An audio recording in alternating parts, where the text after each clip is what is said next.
So I did a thing, or should I say I watched the things. I know the Silent Hill 3 video was supposed to be next, but I took a little detour. As I've now played through the original Silent Hill trilogy, I decided a good finishing point would be watching the 2006 adaptation directed by Christopher Gans. Most movies based on games during this time weren't good. Like, they were notoriously bad, and I mean like notoriously god-awful bad. Games based on movies were often hit or miss, right down the middle, but every film based on a game, you just kind of were expecting it to be awful. You was expecting it to be a dudley video. Low-key, if you were like watching video game movies back then, you were just kind of hoping it was good, were just curious of how it was going to come out, or just expecting an absolute train wreck. These days in a big 2024 though, you see a lot of video game movies doing very, very, very exceptionally well. The Sonics, the Marios, the Witcher, which is a series, but at the same time, and even with the conversation of it being a Smash movie, which is not gonna happen. Even Uncharted with Tom Holland, while it wasn't the best rated movie, it still did pretty good. It still did very well. Most people thought it's a pretty okay adaptation. Like, it wasn't getting as much hate as a past video game movie would have done in the past. A past video game movie doing that in the past. Repetition. With that being said, the Silent Hill movie from 2006 actually wasn't really that bad. I actually kind of liked it, to be real with you. Truth be told, out of all the movie adaptations that was realized around those times, Silent Hill was actually said to be the best one. Mind you, it still wasn't like favored, but out of all the games that was out, not all the games, all the movie games that was out there, I mean, it wasn't too bad. It was weird, but it wasn't too bad. And it was all in all just a pretty fair adaptation. Adaptation, not adaptation. Adaptation. If I said adaptation in past lines in this, I'm sorry. Let's chat about it. So the Silent Hill movie essentially started out like any Silent Hill game. Odd, foreshadowing scenes featuring the main characters. The movie revolves around Rosa Silva and Christopher Da Silva's daughter, Sharon. Side note, this lady's husband is Boromir from Lord of the Rings. Like, what? This man decided to stop winning Oscars and decided to play in a B-rated movie, video game movie. Like, what's happening? Hey, like, maybe he just liked the game, but, you know, kind of is what it is at this point if you're making all this money off of one movie series, right? Sharon's been having mad visions and dreams about this town called Silent Hill in West Virginia. Silent Hill was abandoned from a coal mining fire that occurred sometime during the 70s, and this film does a ton of give and take. And what I mean by that is that it takes a lot of things from the game, and it gives fans something that's kind of totally different. Realistically, Silent Hill is different for everyone who experiences it. So if this movie was kind of just made from scratch and they experienced those things, it would be like kind of a standalone movie without any of the villains or enemies that happened in other games. Point being, Pyramid Head. We'll get into that story later. Sharon is arguably the replacement for what would be Harry Mason's daughter Cheryl in Silent Hill 1. However, what's interesting is that when I read on the synopsis of the film, Sharon's link goes to Heather Mason. So I guess she's kind of like both Heather Mason and Cheryl. Hey man, take and give. I don't know, take and give and take. So from what I can kind of see, they wanted to kind of stick with the source material like the fans would want, but change it to avoid accountability if it didn't work well. Which, can be honest, can be a good idea. A lot of gamers be kind of fickle. Not even these days, but all the time for the existence of video games in general. They've been kind of fickle. Fickle is word of the year. Fickle is word of the year, by the way, because I've been using that word like a ton, and it perfectly explains how everybody thinks on so many things. Now, why would you take your 8-year-old daughter to a place because she's been having dreams of instead of taking her to a therapist is wild to me, but hey, you do you, I'm not the parent here. Up to this point, I feel like the movie was actually kind of decently put together as far as an introduction. The Silent Hill games don't really present a backstory for an entry point into Silent Hill. It gives you like a start and puts you through like a story to provide hints and details as to why the MC's there in the first place. The first one kind of skims over it, which I can kind of see where they got it from. It's essentially the same entry point. Driving on their highway on a side of a mountain, followed by an accident. Boom! Welcome to hell, motherfucker! Shout out to Keith David, one of the greatest voice actors ever in existence, in history of voice acting. Shout out.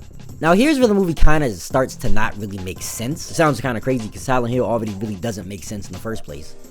What? Video game movies in the early 2000s were very interesting pieces of media. Games weren't really movies.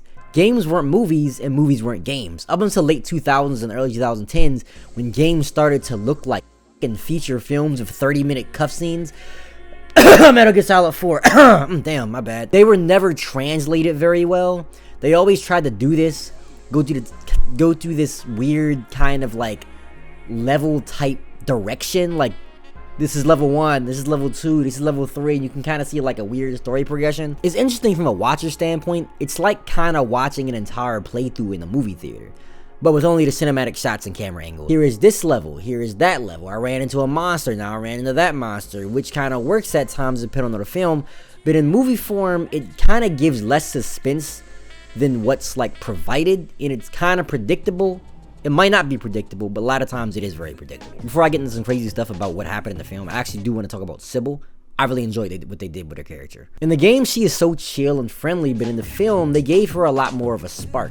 Perhaps this was the translation of how officers in Japan are compared to like the US. I'm not really gonna go into anything controversial here or talk about it. I mean, I can talk about it, but we're not here to talk about that today.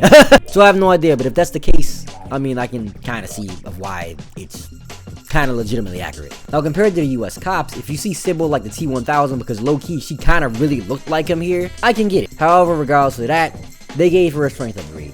In game, she was generally only a support character for as much as you can call her a support character, giving her a few tips, showing up in specific scenes, maybe even giving her a key item or two. She helped you feel not alone in one of the most alone, I don't want to say claustrophobic, but enclosed video game spaces ever, if that kind of makes sense. That's the best as I can kind of explain. Maybe I'm just not forgetting terminologies, but you get what I'm trying to say, right? Hell, you can even say it was just because of her tech limits at the time. In the film, she was mostly suspicious and really decided to insert herself due to no business of her own. She legit had the ability to follow Rose, but choose not to.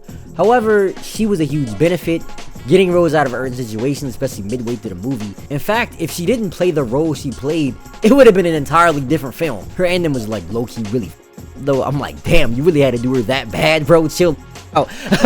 Burn that like a shish kebab. Disrespectful. Also, like midway through the film, I was like going through it and I was like, yo, why does she look mad familiar? Oh my gosh, it's Angier from The Walking Dead. Hey, yo. What's even funnier is that she got this role because of the director thought her hips looked kind of manly enough to play an officer. I'm like, yo, that's, I mean, hey, look, if I was her, I would take that as an insult, but, you know, each their own. And be honest, look, man, I don't think that means nothing because, man, I've been seeing some stuff online, bro, and I've seen some pretty thick cops. I don't think that's the case anymore because, hey, yo. Lord have mercy. We must stay focused, brothers. We must stay focused. No. But yeah, nah, overall, she was hella dope in this movie. Solid character, solid White Wolf roles. The director told her, changed the whole vibe of the movie, if you're trying to keep it real here. She changed the whole vibe, and it was like, yo, this is kind of moving slow, but not. But then she came in there, and they were like, I'm digging this role change. I'm digging a role change. What do y'all think about Sybil's adaptation in the movie? Did you like it? Did you hate it? Was it pretty good? Did you have no thoughts on it at all? Have you even seen the movie? Now, one of my biggest issues with the film was the fact that none of the enemies made sense at all. The monsters you meet in Silent Hill are specific to what the character experiences in real life. The point of Silent Hill is to be a mental trip. A guaranteed mind, if you will. The worst you don't want to see or the worst you've seen personified. It doesn't even got to be something that you don't like. It could just be something that you've experienced and that was like, oh, that was a lot. And it comes to you in the worst possible visual depiction ever. Example, James Sunderland wanted the brains out of nurses, but when he got to Silent Hill, if he wasn't in the Goth Girls, if he wasn't in the Monster Girls, it was kind of a dead deal to him. It's over, we're going into the trash. I'm sorry, bruh, it's not your game. Yeah, because we already know how people feel about the nurses these days. Hella dudes would be going to Silent Hill would be like, haha, let's keep them coming. What? Turn into a harem anime full of nurses. Full of Silent Hill nurses. I'm pretty sure there's something out there. It's gotta be something out there. The nurses would not be in this film unless Rose is gay and there was some sort of untold portion of her story that involved some hospital situation, but this ain't the case. Silent Hill runs off of the person's trauma and guilt. If they didn't have enemies, they could have just based off what they had.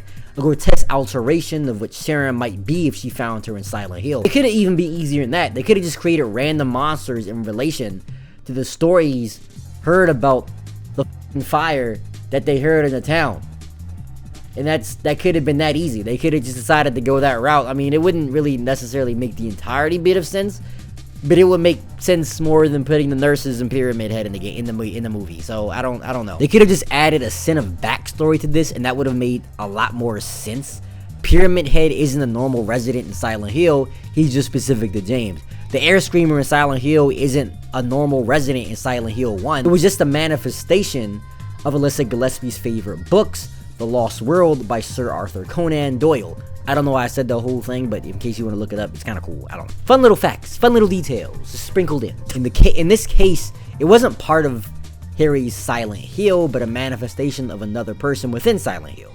The nurses and the Pyramid Head are neither related to Rose, Sharon, or the main antagonist, Christabella. And to be honest, I'm gonna stop here and I'm gonna just play devil's advocate and most likely say, and it's probably the case, that this was probably just for fan service. The film came out in 2006, so okay, this was pretty much right after the original trilogy was released, and they most likely kind of knew that fans really wanted to see Pyramid Head in the films, but at the same time, like, why didn't they just make the film based off of James instead of just making the story that was whatever? I'm talking about the same thing. It's whatever. And to be honest, why would you not want to see Pyramid Head and the nurses in a film? That's pretty dope. If you played this game, you played these games back in the day, you're like, yo, what the heck? That's like me saying, like, I played, Final Fantasy or whatever, such and such and such, Final Fantasy X, and I don't know, Lulu and Auron aren't in the movie, but I'd like to see them depicted in this movie because,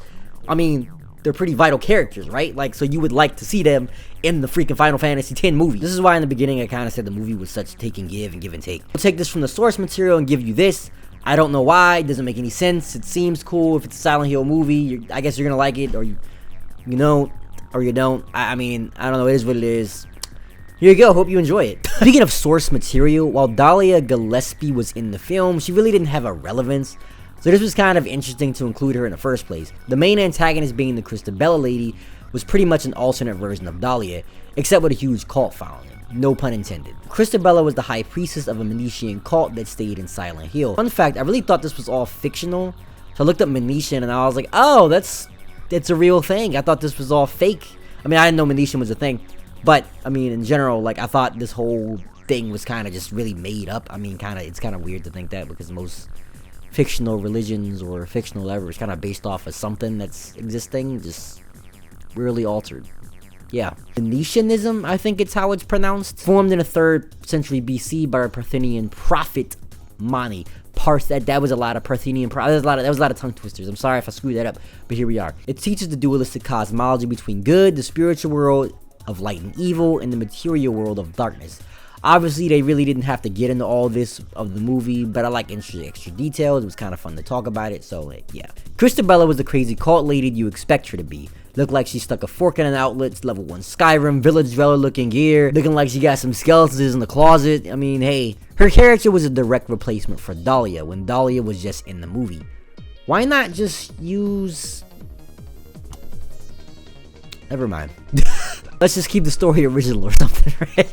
Christabella was pretty much the same character as Dahlia minus the whole daughter thing. Dahlia was only used as a sympathy character as her daughter Alyssa was burned in Silent Hill as she was being accused of being a witch. She wanders the streets of an outcast, guilt written over her negligence that led to Alyssa's suffering.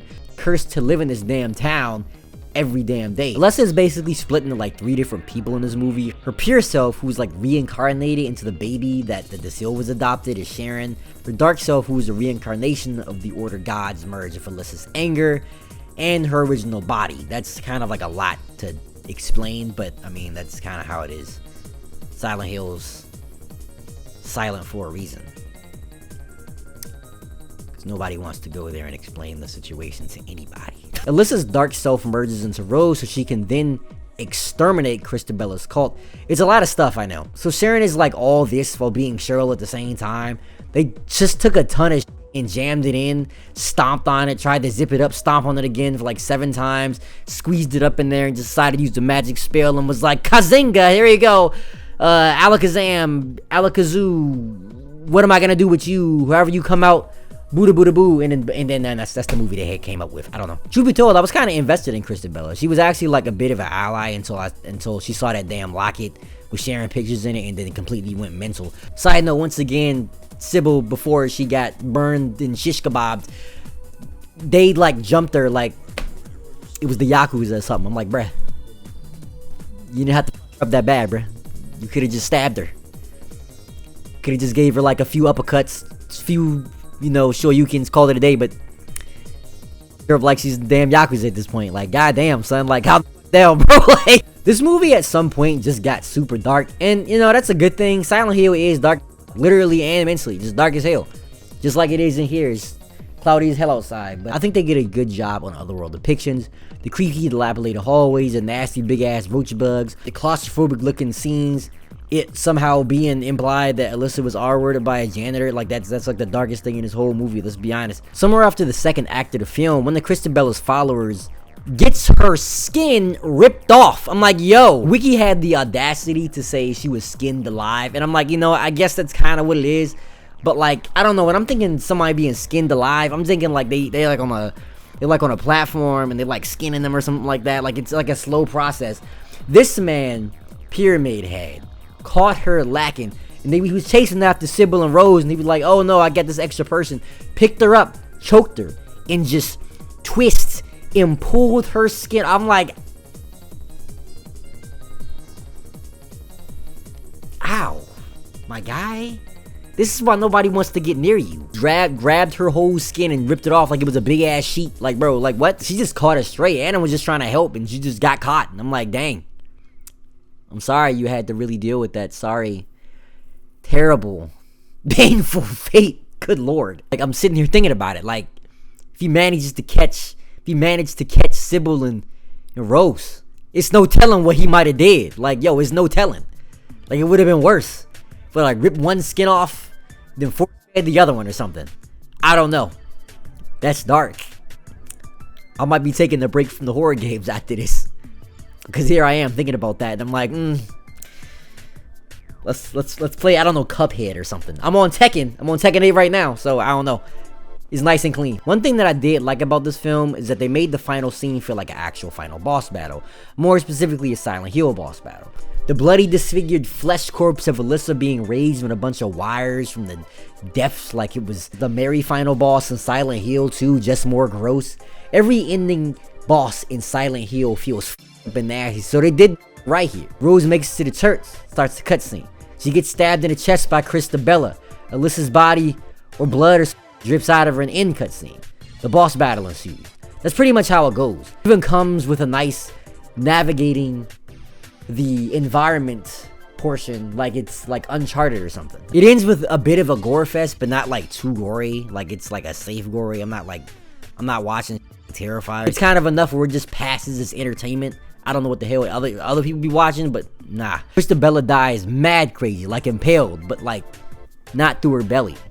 It's like a worse situation, like getting impaled through something that's already has a hole or something supposed to, yeah, I mean, that kind of exposed it right there. About it this way, the whole thing in relation to Alyssa being born out of wedlock, that's another thing that kind of exposes. Right in the, yeah, man, this movie was kind of a hell of a ride. I didn't think I was gonna like it. I really thought it was gonna be really corny and cheesy, but it came out really well. Like, it did some things, it did things differently.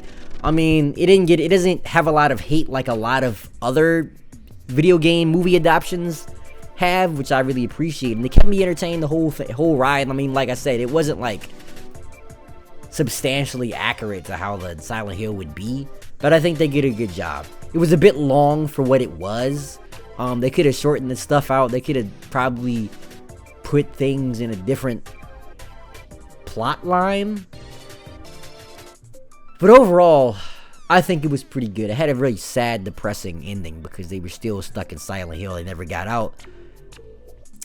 But Silent Hills are just depressing games in general. So that was accurate. What'd you guys think about the Silent Hill movie? Did you ever watch it? It's kind of old at this point, so you might have just never gotten around to watching it. I mean, it's the first time I'm watching it, and it came out in 2006. Did you like it? Did you hate it? Did you think it was a terrible adaptation?